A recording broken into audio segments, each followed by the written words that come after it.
Hi guys, I'm Tiare Gattimora. This is my personal YouTube channel, and today I wanna comment on Sam Levinson's Euphoria.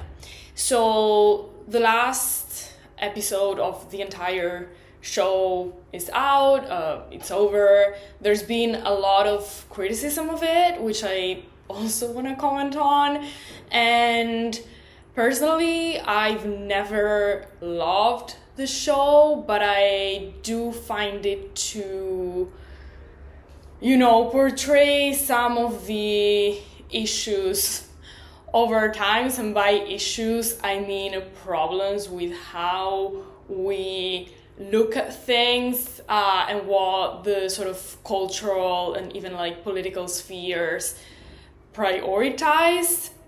I think overall that the show has basically become a non-place, but also that it, reflects certain tendencies that parts of the political left have purported to, be desirable, and actually by presenting them packaged into, a show, it seems to have become clear how some of the ways in which a certain type of trauma is being voyeuristically looked at are not actually useful, maybe at all.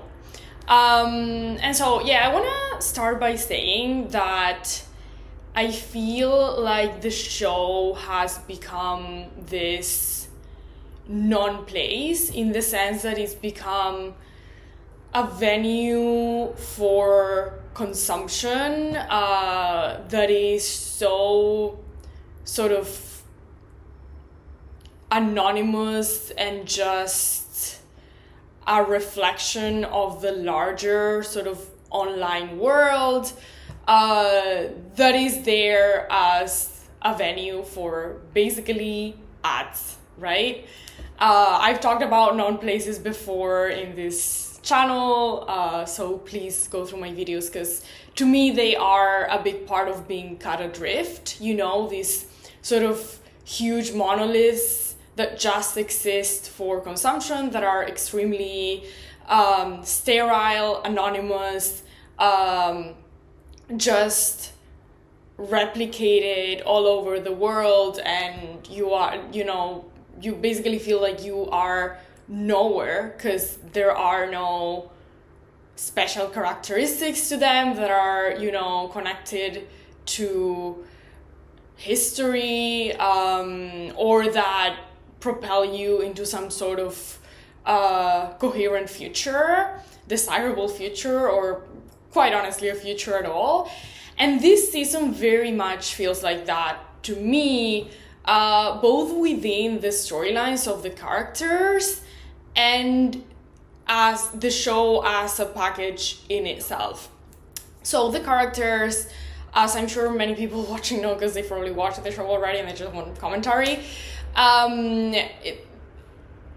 sex work is very, very sort of prevalent this season. Like, it just seems to be almost what the season is about in a way, because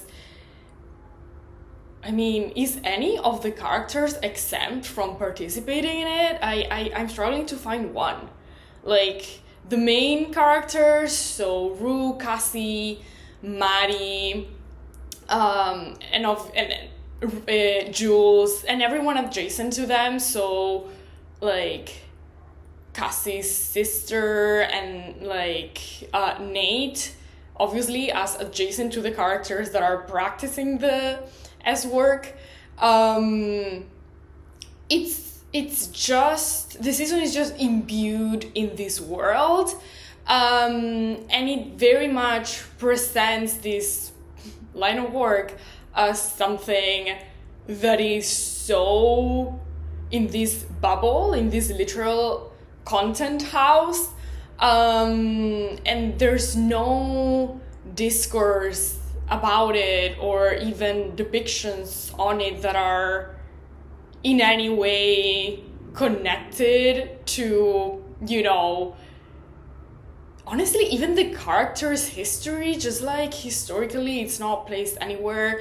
It's not shown to, you know, send the characters into any sort of future. It's just something that allows them to basically sell a product, the product being themselves. And, you know, basically, as they say, just make content. It does portray how the people in the line of work are interchangeable, how they build their bodies as something to be consumed, and you know, almost want to be like each other. Like, if they're different at all, it is to sell more, but not because they want to connect their work to anything other than the fetish of the moment. And yeah, I think it just fulfills this idea of we exist for consumption and there's no connection to the past or vision of the future. I was thinking about how, like, the only baby in the show is a cow's baby in the last episode. You know, there's no, even in the wedding, like, these people, like Cassie and Nate, get married, and it's so cynical and loveless, and quite honestly, the only scene where I felt anything resembling, like, love or, you know, an actual storyline was when Nate says about Maddie, who, you know, his ex was at his wedding with someone else, and she sort of left, and, you know, it's implied that there were some feelings going on there, and he basically says, we love who we love. I actually very much agree with that, and it was like the one moment that I felt anything that wasn't, like, you know, suspense or thriller or curiosity was the only moment that I feel like said something, and which is like, wow, you can, like, literally single it out. That's interesting. And the show itself is this package to be consumed, in my opinion. Again, there's no real either portrayal or discourse on what the majority is actually going through. It's a lot about, you know, these people that have really unique situations that really don't seem to be based in the majority's reality. So how is the show itself a non-place? So I think it's one in this big line of, you know, film and TV productions that are almost designed as ready to be cut as social media snippets. Whether that's video or even just the images. Like, there's a lot of this, you know, theoretically very, like, real imagery, and it seems to be more geared towards that than towards the entire product, if that makes sense, like the coherent product. And I would include, you know, stuff like the recent Wuthering Heights as part of this, even, yeah, from Fennel. Saltburn also appears to be that kind of product. I just feel like this is, you know, film/TV made for socials, which is so sad. I also think that this show is very much focused on casting. So casting this sort of, either big name actors or like scandalous ones in a way that's like they know there's gonna be drama built around them. They know, again, people are gonna like follow them on socials, and then they're gonna access the show. Even with like Alexa Demi, like with her, the socials point was that there was drama around her because she's not very much, on socials. And so even for the person that's not in it actively, there is online drama, and the drama is that she's not online. So it just feels like, this cast is, and I mean, they're good at their job, but they're also, good at being this very much promotion snippet based project. There are, all of these sort of memifiable, quotable moments, and I think season 2 with, the whole Cassie, I've never been happier crying moment, like these very melodramatic, even like funny, just like very memifiable moments, also thought as possible online content, like, again, just making content. And basically here I want to get to another point which also goes with this idea, which is centering first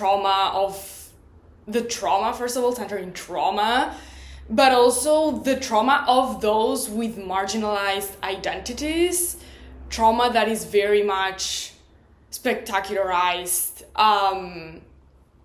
and, packaged through this sensationalistic voyeurism.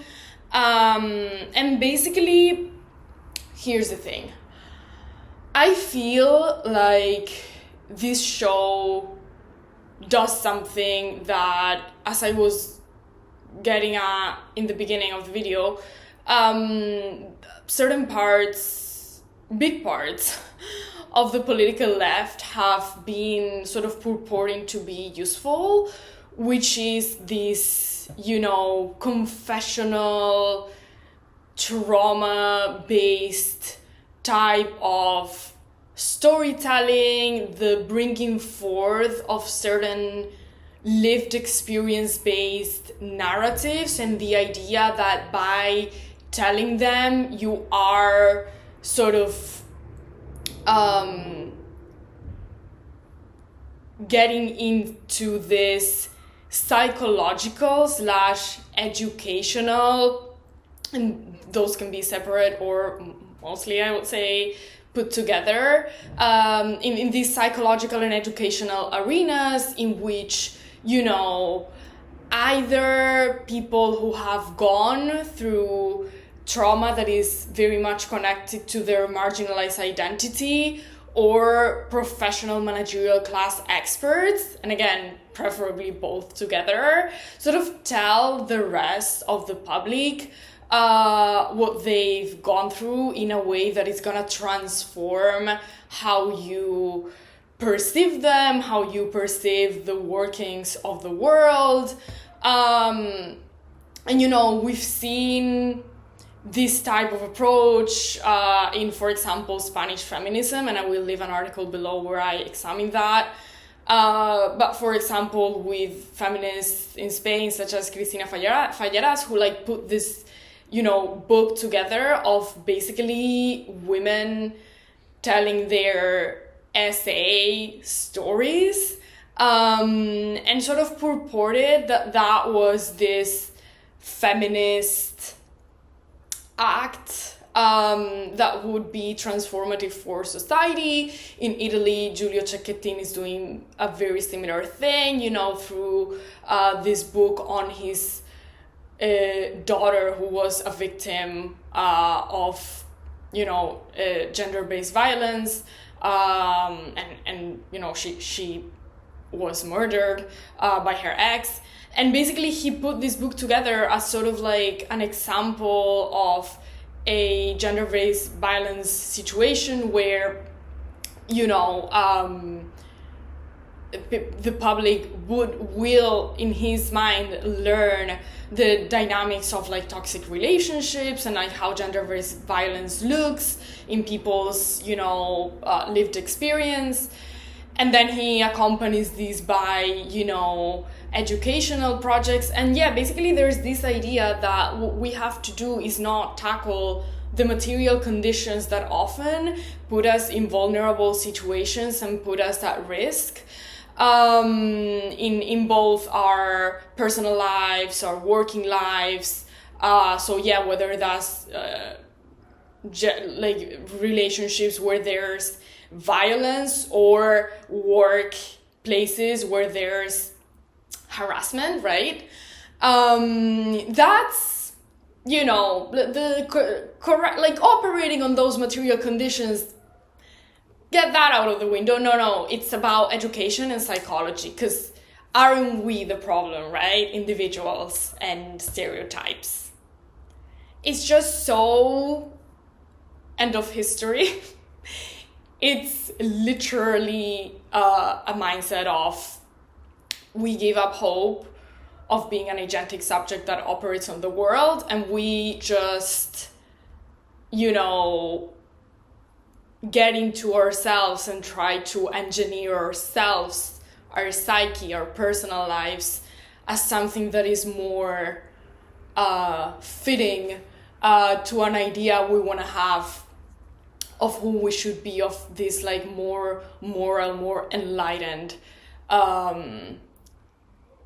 victims, really, rather than autonomous people that can operate on our conditions at the root, right? And I think ultimately the irony is, this is what the show is doing. The show is choosing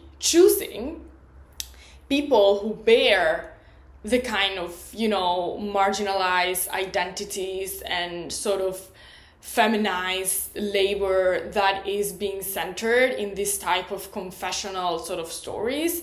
So, for instance, S-word and people who are trans or Latina or addicts or queer, or that work in sectors that are not in what would be a mechanical industry, an industry that is likely to have a unionized, organized labor force.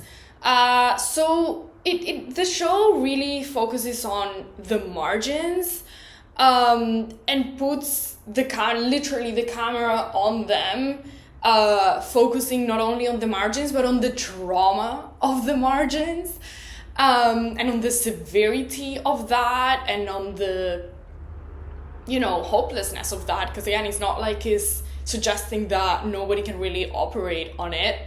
And the irony is in the fact that so many people who comment on this, the critics that would normally praise or like encourage this type of voyeuristic presentation of the trauma of the marginalized, suddenly when they see it actually on screen, then it's not so useful or interesting or has so much potential, does it?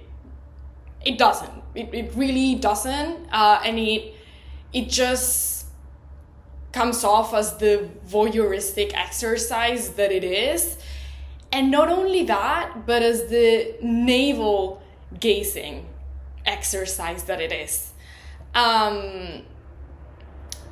Because, ultimately it does center on those characters, and not in a way where you know, create art about sex and love and death. No, it's pretending to be social commentary on the margin, on the trauma in the margins, and it's actually navel gazing, and it does reflect this, you know, this hyper politics that's been so focused on this confessional products, because that's what they are. To go back to this being a non-place, this ends up being a product, an end of history product, and that's exactly what the show's doing. And it's just, you know, twisted to see people who would cheer this type of product, you know, hate on the show, which fair enough, but like, I don't think the only problem is that it's a man telling it. I just think these politics are really quite useless, and very much based on this therapeutic state that is not just useless, but actively against anti-humanist and, quite honestly, anti-working class. Because at the end, you know, there's this focus on, yeah, there being this lesson and this need to supervise and operate on psychology, and that does not go together with an idea of an agentic rational subject that can operate on their material conditions once organized as a working class. It's just not compatible. Those are my thoughts on this show. That's the way I would put it.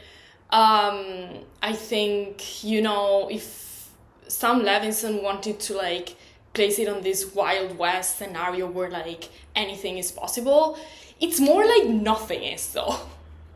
Because like, you're just, you know, telling these people's very personalized, decontextualized stories, focusing on their trauma, but there's no connection to any real material conditions that you at any time suggest could be changed, like I've just explained.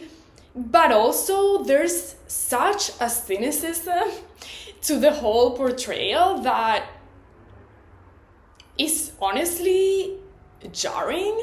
And another thing that is very much in the fashion of this, you know, trauma culture, is how separate these stories are from, you know, the working classes' daily suffering, and the suffering caused by, you know, extensive labor that is also, you know, connected to other kinds of industries, and that, as usual for trauma culture, is entirely disregarded, because yeah, it's not spectacular enough, it's not happening in many instances to the people with like the interesting to look at identities, I guess. And so you end up portraying this group of this ensemble of people who have problems like debt on this huge rich person house, or, you know, whether you close or not, you're like famous level only, you know, I don't know that I can say it on YouTube, but all fans basically. And yeah, being a manager in like Hollywood and losing that job. These situations are so far away from, you know, the trauma of most, the issues of most, and then you might say the world is a Wild West in a way, but not this Wild West. Like, it just, and again, if it was about these characters, you know, feel like love stories, or you know, their relationship to like death. Like I would understand a project that is more about those very universal feelings, which what makes me just feel nothing for this show, other than just having these opinions, is like that lack of focusing on those more universal feelings and experiences, whilst you purport to be making social commentary instead, but then the social commentary is just part of this end of history political approach, and on top of that it's also cynical. It's just, I didn't love it. I'm wondering what you guys thought. Let me know in the comments. Please like and subscribe to support me, and I'll be back here very soon.